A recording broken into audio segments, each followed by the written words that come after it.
I'm VJ Hamilton and welcome to the Autoimmune Reset, the place for you to learn how to thrive with autoimmune disease and feel empowered to take steps to transform your health to feel better than ever. You can start making changes today to improve your health. So with every episode, my mission is to share with you simple ways to up-level your diet and lifestyle with key learnings from my own journey reversing autoimmune disease and inspirational stories from those who have reset their autoimmune symptoms and are now thriving in life. I suffered from autoimmune disease for over 25 years and now I live symptom-free, and I wish the same for you as well. So thank you for being here and sharing this time with me. Now let's get started.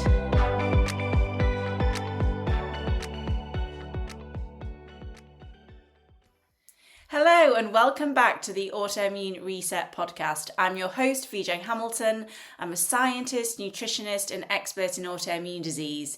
And today we're going to be talking about 5 lesser known food reactions that might contribute to autoimmune conditions.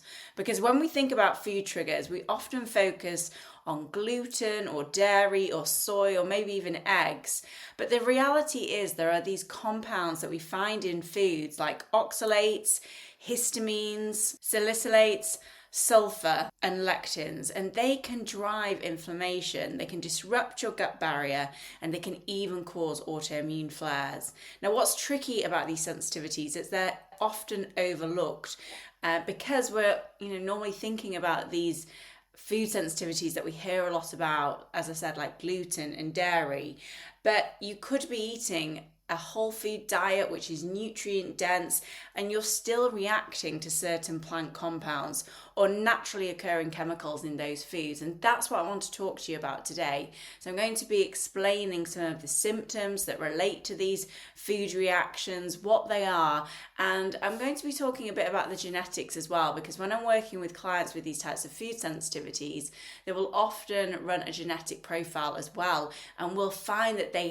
have variations in these genes, which means that you're more likely to be reactive to these compounds. And I'll also be talking about ways that you can help manage this, because these are 5 major hidden food sensitivities and they impact the body, especially in the context of autoimmune disease. So that's why it is worth sharing this with you, because as I said, you might have tried to go gluten-free, you might have tried to go dairy-free, and that is just not working for you. And there is a test that I run in my clinic, which is called the P88 Dietary Antigen Test. Bit of a mouthful, but it will look into lots of different food sensitivities from both an allergy and food sensitivity perspective, and it also picks up on these compounds, which is another reason I really love this test, and I will put more information about that in the show notes if you want to learn more. So if you've been struggling with these lingering autoimmune symptoms, you've tried many different things, you're eating a healthy, clean diet, and you're still not sure about what might be going on, then this episode is for you.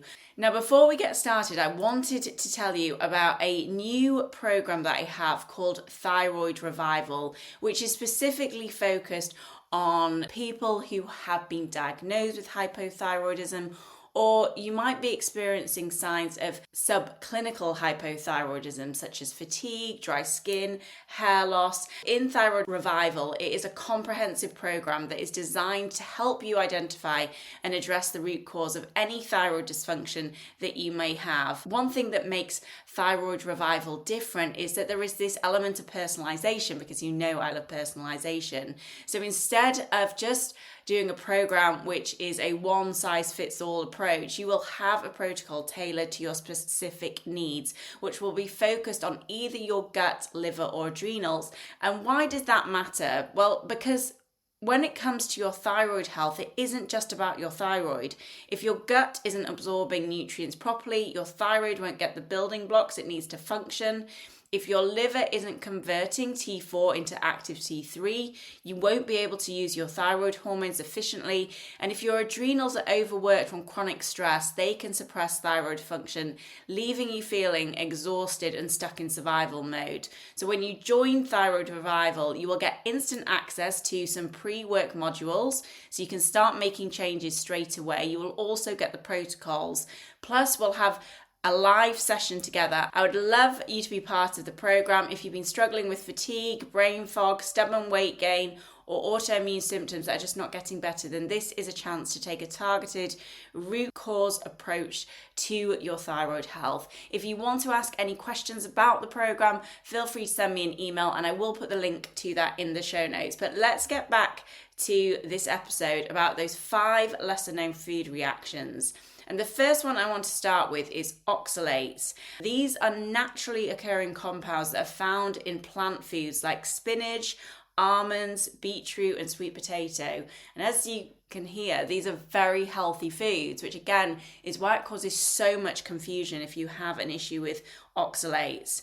Now, while they can be fine for some people, in others they can contribute to inflammation, joint pain, kidney stone formation, and even neurological symptoms like brain fog. And one of the reasons you can have an issue with high oxalate foods is because what is meant to happen is you will eat oxalate-rich foods and you will digest them in the stomach, and there is a key gut bacteria that helps break down oxalates called Oxalobacter formigenes. A lot of people will have that strain of bacteria missing in their guts, and the reason that I know that is because I run stool tests with my clients, and when I get the results, especially those who are having joint problems and having symptoms related to high oxalates, they won't have this strain of bacteria growing. So that can be an issue as well. And the reason that becomes an issue is because when you digest oxalates, what should happen is they bind with calcium in the gut,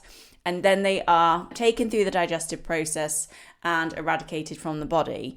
However, what can happen if you have leaky gut syndrome or if you're not breaking down oxalates very well is that the oxalates then get into the bloodstream through the gut barrier, and instead of forming a crystal in the gut, which helps you to digest it and eradicate it from the body, they form crystals in the blood. And those crystals can cause a lot of different symptoms. They can end up in the kidneys and form kidney stones. They can end up in the joints, and sometimes the symptoms can mimic those of rheumatoid arthritis.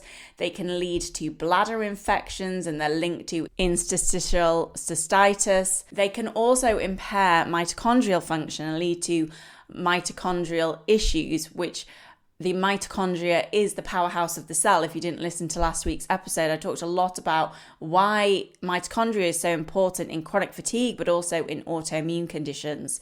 So there are a lot of reasons why having high oxalic acid, which is when the oxalates form crystals in the blood, that can then lead to autoimmune conditions and chronic symptoms, which often lead to pain and feeling uncomfortable, and thus those feelings of inflammation. Oxalic acid has been a problem that I have had to deal with in the past. I'm almost certain it has contributed to some of the joint issues that I have had. And when I was training for the Great North Run, and I would come off a run and my knees might hurt or my hip might hurt, I just completely reduced high oxalate foods, and then I incorporated more citrate-rich minerals, which I'll talk about in a minute, why that's important, and ate a very nutrient-dense diet without these high oxalate foods in it. And I had no issues at all with my joints after that, and I just stuck to that while I was doing my training. I have introduced those foods back into my diet now, but there are various ways that you can eat strategically to help keep your oxalates lower. And you can test for oxalic acid in the cell health tests that I run in my clinic, the metabolomics. And that is how I have found out that my oxalic acid has been high. And that is how I find out from my clients as well if their oxalic acid is high. So if they do the stool test and the cell health test, it gives me a really good idea of what might be contributing to their joint issues or other symptoms, dependent on what they are. But there are some genes that can make you more genetically susceptible to high oxalic acid. They are the SLC26A1 gene and the SLC26A6 gene. And these genes are really important for clearing oxalates through your kidneys and intestines. And if you have genetic variations in these oxalate transport genes, it may mean that your body is going to struggle to eliminate them and you are more prone to inflammation and symptoms from them. And that means that you just have to be more mindful about the oxalates that you eat. I mean, there are other things that you can do as well when it comes to oxalates, because citrate-rich minerals can really help to reduce oxalic acid and oxalates in the body. So taking something like calcium citrate or magnesium citrate can help to bind oxalates in the gut. So that is quite a good strategy to help manage them. Obviously, work with a health practitioner to guide you around supplements. You can also make sure that you are cooking oxalate-rich foods, because that cooking process can really help to reduce the oxalates in food. And I love baking vegetables and I like steaming vegetables. And unfortunately, that doesn't get rid of the oxalates as much as, for example, boiling vegetables. So it just really depends on whether you have an issue in this area, whether you have to go down the route of making sure that these vegetables are more cooked. And if not, then you can just enjoy the baked and steamed vegetables, which I recommend. The other thing that you can do is when you are eating oxalate-rich foods, you can combine them with the calcium, and that means that the oxalates are going to bind to the calcium in the gut, and that's going to help to eradicate them. And one of the easy ways that you can do that is, for example, if you are baking sweet potatoes. I like to bake sweet potatoes. I put some onion and garlic in with them, and then I will just scatter some feta cheese on them just at the end of the baking process, and then I'm combining some oxalates with a calcium-rich food as well. So there are ways that you can manage it if that is an issue for you. Now, the next is histamine, and I work a lot with histamine intolerance, and I'm finding more and more clients are coming to me and they are having an issue with histamine reactions. Now, histamine is a natural compound which is involved in the immune function, but if you can't break it down properly, it can cause issues like hives, itchy skin, headaches, and quite severe headaches like migraines, digestive distress, and urgency to go to the toilet, and even anxiety. With histamine, it can relate to mast cell activation syndrome, where you are producing far too much histamine, but it can also be to do with the fact that your body isn't good at clearing histamine either. And there are histamine-rich foods, but there are also foods that promote histamine, and it means that you're going to release more histamine when you eat them. If you have an issue with histamine generally, then you are looking to reduce the amount of histamine-rich foods and those foods that are more likely to promote histamine production in the body, and that is going to help you manage your histamine symptoms. And I always like to use the analogy of filling a glass of water when it comes to histamine, and we all have a certain tolerance for it, some less than others. Dependent on the foods that you're eating on a daily basis, you may only have a certain tolerance to histamine-rich foods. So if you're filling a glass of water, your glass might already be half full because you have histamine intolerance, or you have mast cell activation syndrome, or you're just not able to clear histamines very well from a genetic standpoint. So it just means that if you eat avocado, or maybe have some lemon juice, or have another food that is going to trigger histamine, and I will put a list of histamine-rich foods in the show notes. But if you are eating a lot of those foods, then you just are going to need to moderate them and just look out for those symptoms. And I think when it comes to histamine, it can be confusing because you might eat a food one week and you don't have a reaction to it, and then you eat the same food the next week and you do have a reaction to it, and you might think, well, why was I okay last week and I'm not okay this week? And it is because it is the accumulation of histamine-rich foods that can cause these types of reactions. And that's why it's good to keep a food journal to track the foods that you're eating. And you can have a look back and think, actually, that was quite heavy on those histamine-rich foods last week, and that's potentially why I'm now having a problem with histamines. But many autoimmune conditions involve this mast cell activation, which can lead to excessive histamine release.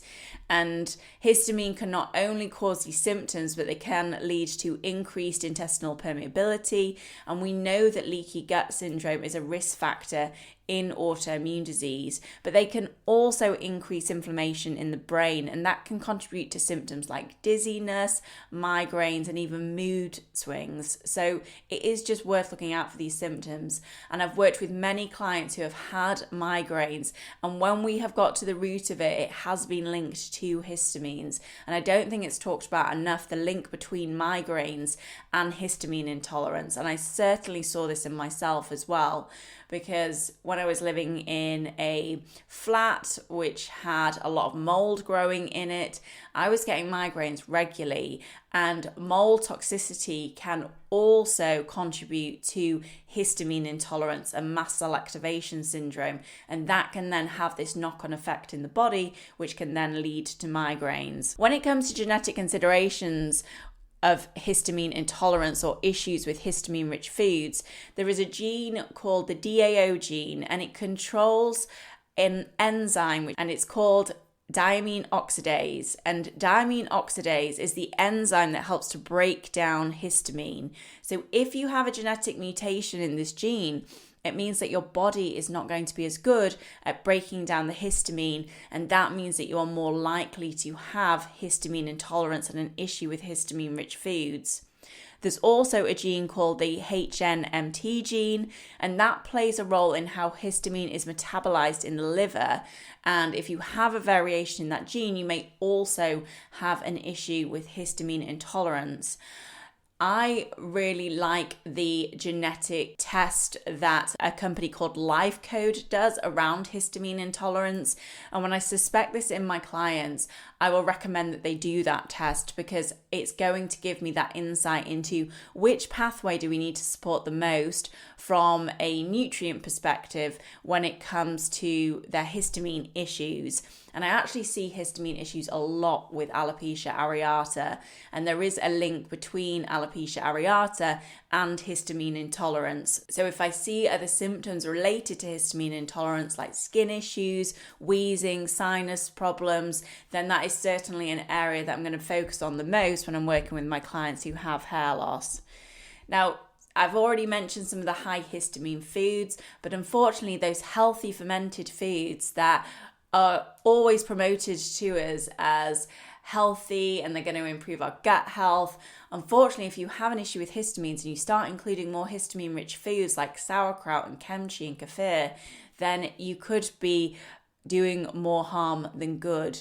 And hopefully you can resolve your histamine issue and you can incorporate more fermented foods, but it might not be the time to be incorporating fermented foods when you have an issue with histamine.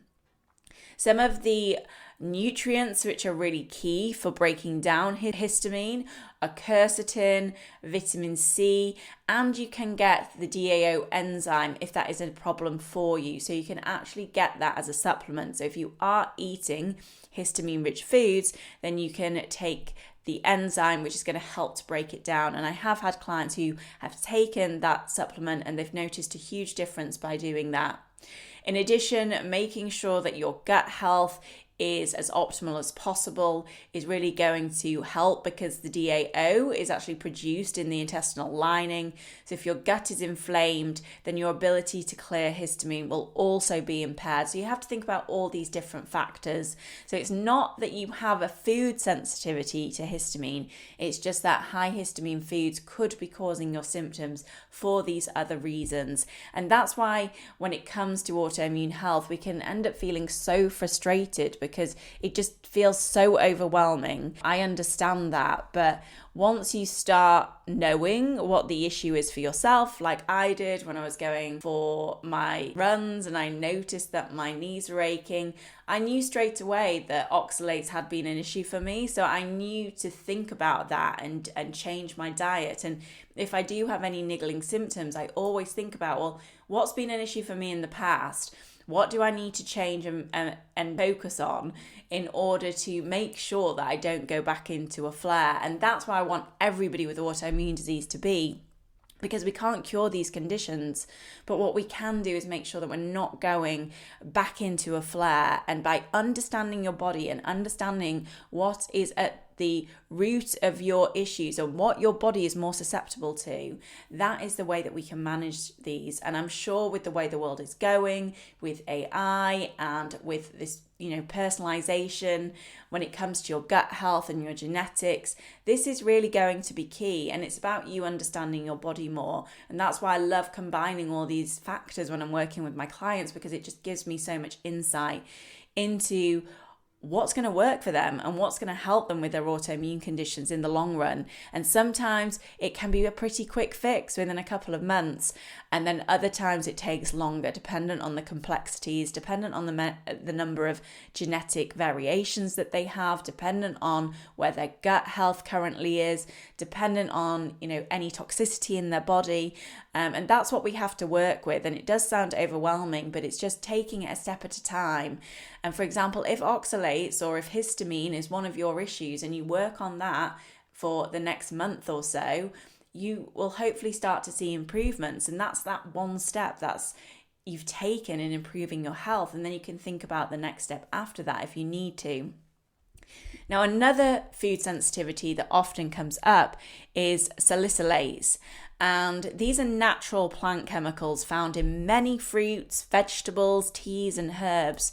And some people will react to these chemicals with skin rashes, digestive issues, headaches, and even respiratory symptoms like asthma. Now, when it comes to autoimmune disease, these salicylates can act as immune irritants and they can actually increase systemic inflammation. So people with autoimmune skin conditions like psoriasis or eczema may find that high salicylate foods trigger flare-ups. So it might be worth looking into it and deciding whether going on a low salicylate diet would be beneficial for you.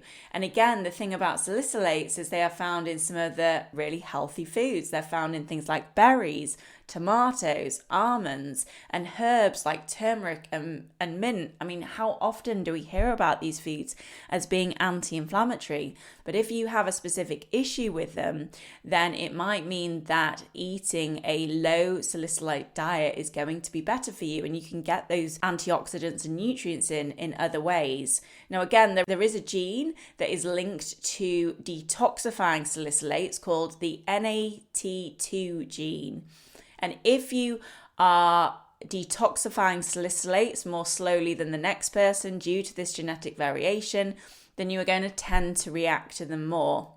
And again, your genes are only a small part of who you are, because environment plays such a role in how your genes are functioning and which genes are more dominant in your life. So they are only a small aspect, but they are the foundation. So when we understand what our genetic baseline is, it really helps us to understand what foods might be triggering reactions for us and why. And this is outside of the food sensitivities or food allergies that we see with other foods. It's a different process, but they can still be as much of an issue. Now, because salicylates end up building up in the body, and that is really when they become a problem. If we support the detoxification of salicylates, it can help. And we can support the detoxification of salicylates with nutrients like glycine. You can have Epsom salt baths, which will help to provide sulphur, and that can help with detoxification. And also milk thistle to support our liver function can help with this type of sensitivity. And again, it goes back to the gut. When we work on the gut, we can improve things like dysbiosis, where we have an imbalance of gut bacteria in the gut. That can make us more sensitive to salicylate. So by improving our gut function, we should hopefully have more tolerance to salicylates as well. Next is sulfur sensitivity. And when it comes to sulfur sensitivity, this can have a knock-on effect, because sulfur is actually really important for detoxification. And again, a lot of the healthy foods that I talk about on this podcast, and you will see other nutritionists and functional medicine practitioners talking about, like garlic, onions, eggs, and cruciferous vegetables, they are all rich in sulfur. So it is important for detoxification, but for some people, it is going to cause toxicity in the body, and that can lead to symptoms like brain fog, fatigue, bloating, and again, joint pain. When it comes to sulfur intolerance, we can have this impaired sulfur metabolism, and that can reduce glutathione production, which is critical for controlling oxidative stress in autoimmune disease. And we know glutathione is not only important for detoxification, but it's a powerful antioxidant.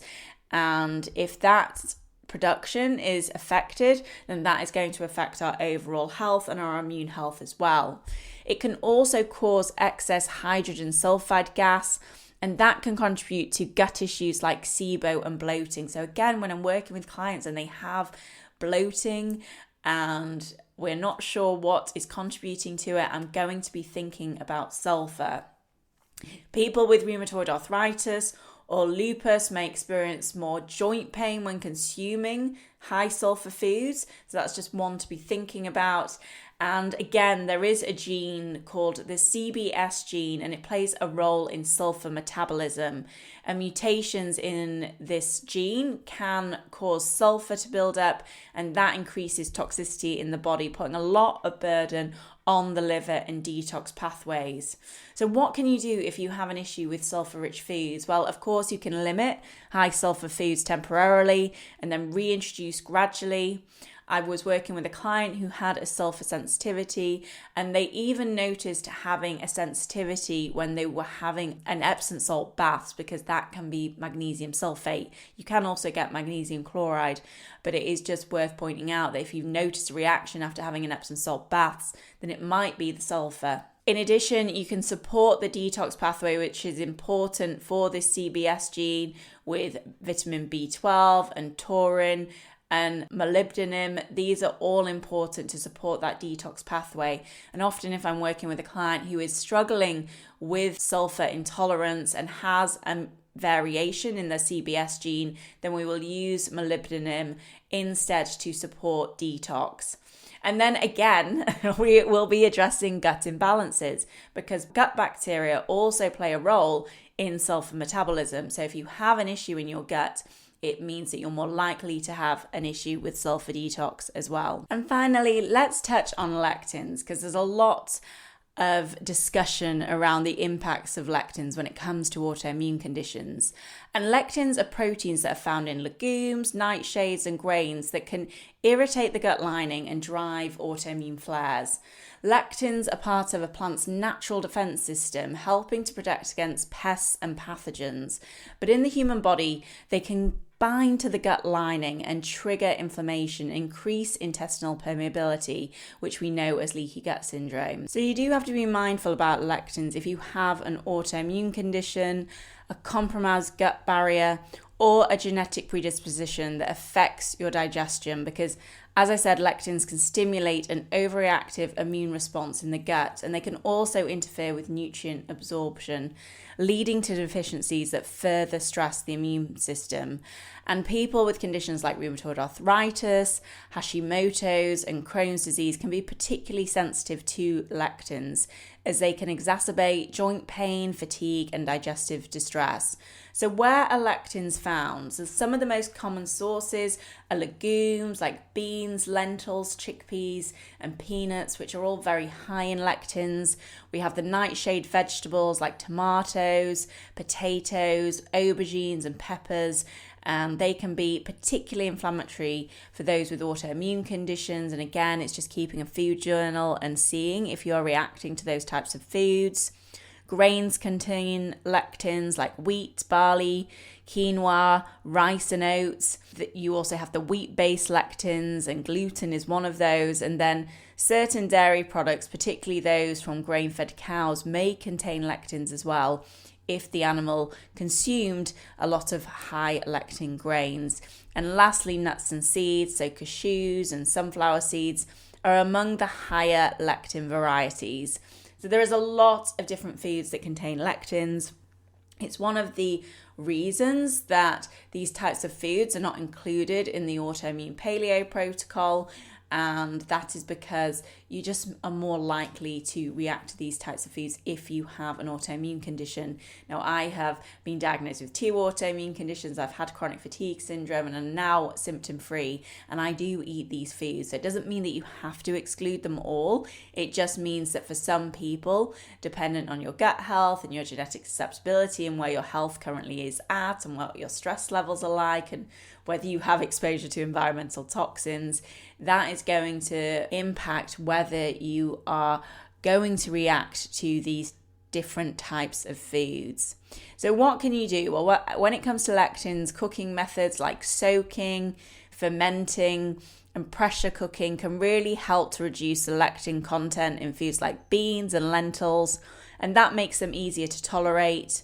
Some people find that by temporarily reducing or eliminating high lectin foods like tomatoes and aubergines and grains can really help their symptoms, and that might be worth trying if you think that this is an issue for you. But again, there is a genetic factor here, and that is the FUT2, the FUT2 gene, because this gene influences the composition of your gut microbiome and how well your intestinal lining produces mucus, which acts as a protective barrier. And if you have variations in this FUT2 gene, you may also have lower levels of the beneficial bacteria. And I have seen this in my clinical practice, and a weakened mucosal lining. And that makes your guts more vulnerable to lectin-induced irritation and inflammation, and can contribute to those symptoms like bloating, joint pain, and even brain fog. So it's just to have an awareness of that. And as with any food sensitivity, the gold standard is to take out those foods from your diet and see if your symptoms improve.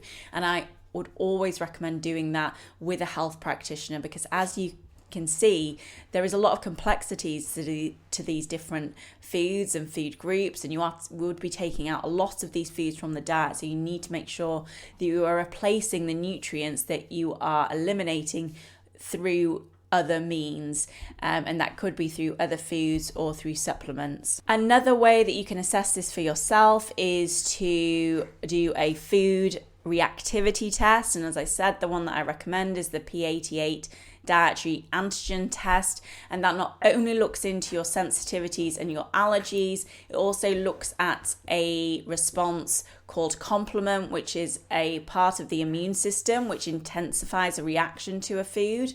Plus, it looks at these different food groups and gives you an idea whether you are reacting to a certain food group, which I find extremely helpful. And that might give you some insight as well about whether these foods are an issue for you. But keeping a food and symptom journal can really help you to track how you're feeling after eating certain foods. Making sure that you're rotating your foods regularly can help with any sensitivity buildup. So variation is absolutely key. And then continuing to work on your gut health and addressing any imbalances in your gut is really going to help with any food reactions or food intolerances that you have. So if you're feeling overwhelmed, then I highly recommend working with a functional medicine practitioner or a nutritionist to help you tailor a plan that is going to work for you. And obviously I offer those services as well. But if you want to ask any questions about this, because I know there is a lot here, I know there's a lot to think about as well, feel free to ask any questions over on my Instagram account, which is at the Autoimmunity Nutritionist. You can also join my free group, the Autoimmune Forum, and ask questions over there as well. And you can contact me via my website, which is www.theautoimmunitynutritionist.com. So I'd love to hear from you. I'd love to see you in the Thyroid Revival program and in the live workshop, which is a week on Monday on the 24th of February. If I don't see you then, I will be in touch soon. Have a great rest of your week. Take care. Thank you very much for joining me today on the Autoimmune Reset. I really hope you enjoyed the discussion, and be sure to subscribe to the podcast so that you never miss an episode. And if you liked it, I would hugely appreciate a review on iTunes, as it helps me understand what you like about the podcast and to help share the information with more people. I'm excited to speak to you next time, and remember, you have the power to take the reins on your health. So keep the faith and celebrate the small wins. Until next time.